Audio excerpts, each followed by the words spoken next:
हाय, मेरा नाम है अनुज और आज हम नई केस स्टडी के साथ डिस्कस करेंगे एक्सेल के सम फार्मूला और रेफरेंसिंग फार्मूला। रेफरेंसिंग करना हमने लास्ट केस स्टडी में सीखा था, तो वही केस स्टडी का फॉर्मेट रखते हुए हम ये नई वाली केस स्टडी सॉल्व करेंगे। इसमें पूछा गया है कि सेल्स सेल्स का टोटल अमाउंट चाहिए इंक्लूडिंग जीएसटी, और जीएसटी अमाउंट चाहिए टोटल वाला भी और आईफोन एयर का भी। इसमें हम डेटा अगर देखेंगे तो हमें डेटा दिया गया है ये तीन नए आईफोन मॉडल्स का, और इसका टैक्सेबल प्राइस दिया है जिसका हमें जीएसटी कंप्यूट करना है और टोटल इनवॉइस वैल्यू भी कंप्यूट कंप्यूट करना है। सबसे पहले हम फॉर्मेटिंग करके रखते हैं, फॉर्मेटिंग और फिल्टर। ये दोनों चीज़ सबसे पहले हर केस स्टडी में हम करेंगे। तो ये हमने एरो और शिफ्ट की से सिलेक्ट किया पूरा डेटा, और यहाँ पे अगर फिल्टर लगाना हो तो उसका फॉर्मूला शॉर्टकट की है कंट्रोल शिफ्ट एल। यहाँ पे अगर हम देखेंगे तो फिल्टर लग गया है। दूसरा चीज हमें फॉर्मेटिंग करना है, तो ये हम नंबर्स को सिलेक्ट करेंगे, कंट्रोल डाउन एरो और साथ ही शिफ्ट डाउन एरो, और साथ ही में अगर कंट्रोल बटन दबाएंगे डायरेक्टली वो नीचे जाएगा। इसलिए ये रहा कॉमा मतलब अकाउंटिंग फॉर्मेट। ये हमने इतना कर लिया। अभी लास्ट के सेशन में, लास्ट के लेक्चर में जो केस स्टडी में हमने देखा था कि 9% का रेट है, तो हम ऐसे मैन्युअली भी लिख सकते हैं 83,000 इंटू 9%, ऐसे भी कर सकते हैं। या फिर हम इक्वल टू ये सेल को रेफरेंस करके इंटू 9%, ऐसे भी कर सकते हैं। और एक स्टाइल से दोनों ये सेल्स को, दोनों जो है हमारे डेटा के सेल्स, इसको दोनों को रेफरेंस करते हुए यहाँ पे हम 0.09%, 0.09 लिखेंगे, जो हमारा 9% है। तो यहाँ पे हम इक्वल टू ये इंटू 9% एंटर करेंगे। और एक चीज़, रेफरेंस को हमें फिक्स करना रहता है, क्योंकि हम यही सेम चीज़ कॉपी पेस्ट करेंगे तो नहीं आएगा, क्योंकि रेफरेंस चेंज हो गया है। टैक्सेबल प्राइस चेंज होता रहेगा, बट हमारा जीएसटी रेट का जो सेल है वो फिक्स रहेगा।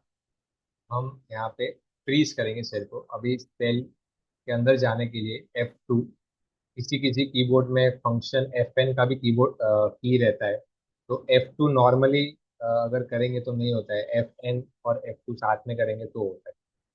तो ये हम सिलेक्ट करेंगे शिफ्ट की से D4, जो जिसको हमें फ्रीज करना है। फ्रीज करने के लिए F4 की करेंगे तो डॉलर डॉलर साइन आ जाएगा, एंटर करेंगे और यही से कॉपी पेस्ट करेंगे, तो आंसर हमारा चेंज हो रहेगा जो टैक्सेबल का है। जीएसटी अमाउंट वही 9% पे हमें मिलेगा। और सीजीएसटी के लिए हम सेम स्टेप्स अप्लाई कर सकते हैं, 9% यहाँ लगा के रेफरेंस सेल करके। इससे अच्छा जो रेट हमारा कांस्टेंट है, हम इक्वल टू रेफरेंस करेंगे तो वही हमारा आंसर आएगा, जो कॉपी पेस्ट करेंगे तो ये आंसर आएगा। और टोटल इनवॉइस वैल्यू के लिए इंडिविजुअली भी हम ऐड कर सकते हैं, या तो इक्वल टू सम का फॉर्मूला यूज करेंगे, पूरा शिफ्ट की से हम सिलेक्ट करेंगे, एंटर करेंगे, हमारा आंसर आ जाएगा। अभी ये डेटा जो कि सेम है, मतलब नीचे भी हमें वही फॉर्मूला यूज करना है, तो हम डुप्लीकेट कर सकते हैं। अभी डुप्लीकेट का फॉर्मूला क्या शॉर्टकट की रहता है, कंट्रोल D। अभी कंट्रोल D अगर प्रेस करेंगे तो ऊपर का जो सेल है वो डुप्लीकेट हो जाएगा नीचे। ये कॉलम डुप्लीकेशन का फॉर्मूला है। तो हम फटाफट से पहले लिख लेते हैं क्या क्या हमने सीखा। पहले तो फिल्टर अप्लाई करना, सेल रेफरेंसिंग, और ये फ्रीज करना। पहले तो F2 फंक्शन है सेल के अंदर जाने के लिए, और F4 फंक्शन है फ्रीज करने के लिए। और दूसरा है duplicates, control D, duplicate cell of column.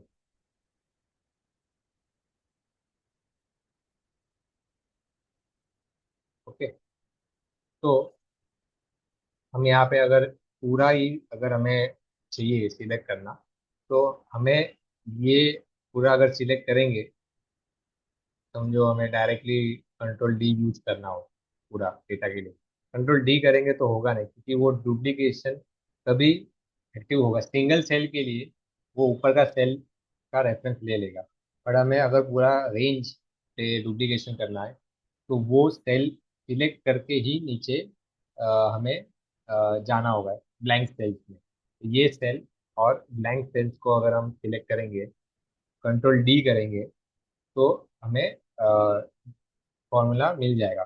Same formula जो डुप्लीकेट ही कर रहे हैं, कॉपी पेस्ट भी कर सकते हैं, कंट्रोल सी कंट्रोल वी, फिर से वी, फिर से वी, बहुत बार, या पूरा सिलेक्ट करके कंट्रोल वी।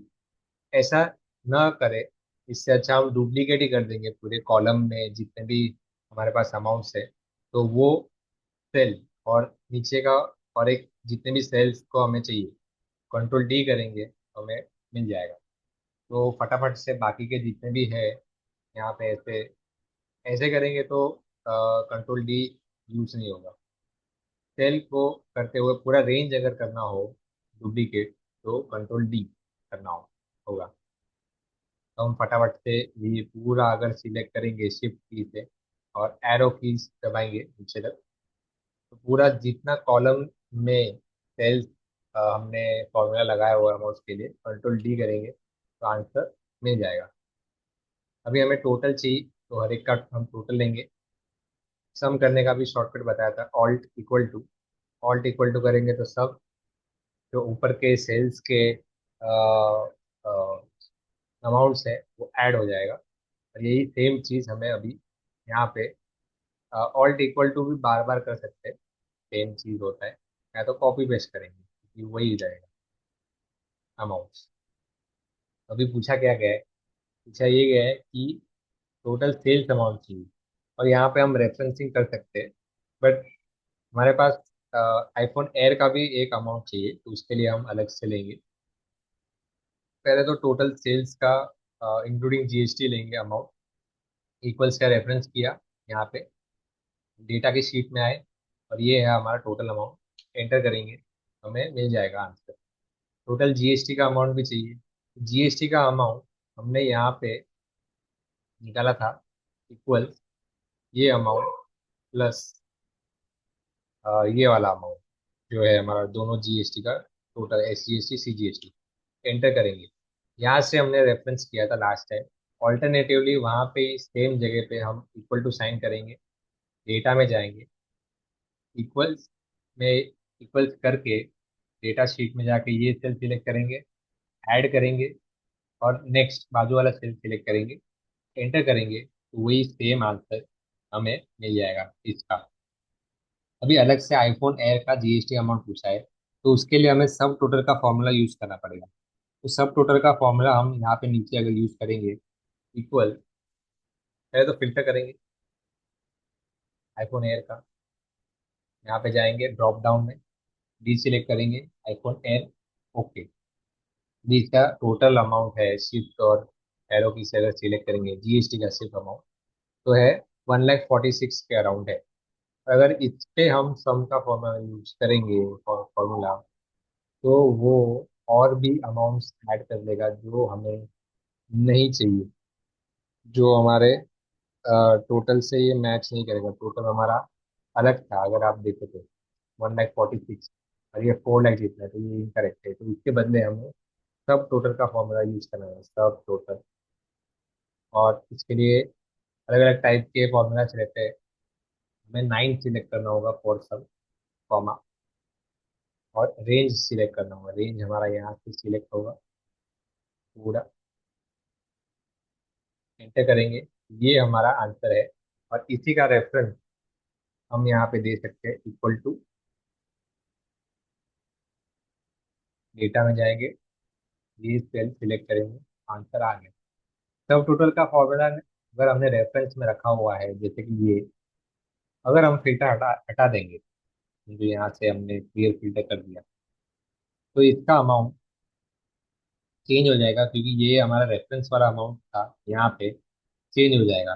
तो इस ये सिर्फ एक ही ये केस पॉइंटर के लिए हमें ये कॉपी पेस्ट करना पड़ेगा। हम ये चाहे चाहे तो यहाँ कंट्रोल जेड करेंगे तो वही वाला आंसर यहाँ पे आ जाएगा जो था हमारा।